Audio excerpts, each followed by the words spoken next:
수영, 상미, 동현, 수진, 정우 5명이 한 줄로 줄을 서려고 합니다. 물음에 답하시오.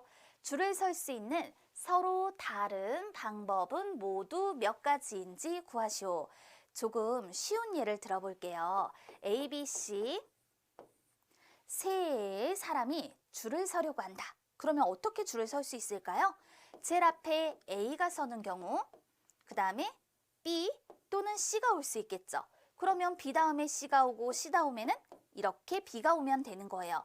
아니면 제일 처음에 B가 서게 되면 두 번째는 A 아니면 C, 세 번째는 C, A의 순서로 줄을 서면 되는 겁니다. 처음에 C가 줄을 서면 두 번째는 A 또는 B가 오면 되고요. 그럼 세 번째는요. 두 번째 A일 때 세 번째는 B, 두 번째가 B일 때 세 번째가 A. 그럼 세 사람이 줄을 서는 방법의 가지수는 하나, 둘, 셋, 넷, 다섯, 여섯 가지가 되겠네요. 그래서 우리는 이 문제를 해결할 때 어떻게 해결을 해줄 거냐면 줄을 서는 방법의 가지수가 6가지인 거는 알았죠. 그래서 제일 처음에 줄을 설 수 있는 사람의 가지수. 그럼 A가 와도 좋고 B가 와도 좋고 C가 와도 좋고 세 가지 경우가 있겠죠. 그래서 3. 셋 중에 어느 하나가 줄을 섰다면 이제 남은 거는 두 사람이에요. 그러면 그 다음에 올 수 있는 사람은 둘 중에 하나. 마지막에는 남아있는 한 사람이 오면 되는 것이죠. 따라서 이처럼 3 곱하기 2 곱하기 1을 통하여 6가지 방법이 있다라고 표현을 하게 되는 겁니다. 이것을 여기에 그대로 적용을 해주자고요. 5명이에요. 5명이 한 줄로 줄을 서려고 합니다.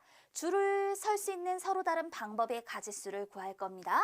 한 줄로 줄을 설 때 맨 앞에 설 수 있는 사람은 5명이에요. 맨 앞에 설 수 있는 방법의 가지수가 5가지. 그럼 그 다음부터는 이 자리에 선 한 사람을 제외해 주는 거죠. 그럼 그 다음번에 올 수 있는 사람의 가지수는 4명 중에 누구 하나가 오면 되는 거예요. 그럼 또 한 사람이 줄을 섰으니까 그 다음은 남아있는 3명 중에 누구 하나가 오면 되고 그 다음은 남아있는 둘 중에 누구 하나인가가 서면 되고 마지막에 남아있는 한 명이 서면 된다라는 거죠. 따라서 5명이 한 줄로 줄을 설 수 있는 서로 다른 방법의 가지수는 이것을 곱해주면 돼요. 120이죠? 그래서 120가지입니다 라고 표현하면 됩니다. 그 다음 상미 바로 다음에 수진이가 서는 방법은 모두 몇 가지인지 구하시오 라고 얘기를 하였어요. 상미 바로 다음에 수진. 그러면 상미하고 수진이를 하나로 보는 거예요. 상미하고 수진이를 하나로 보자.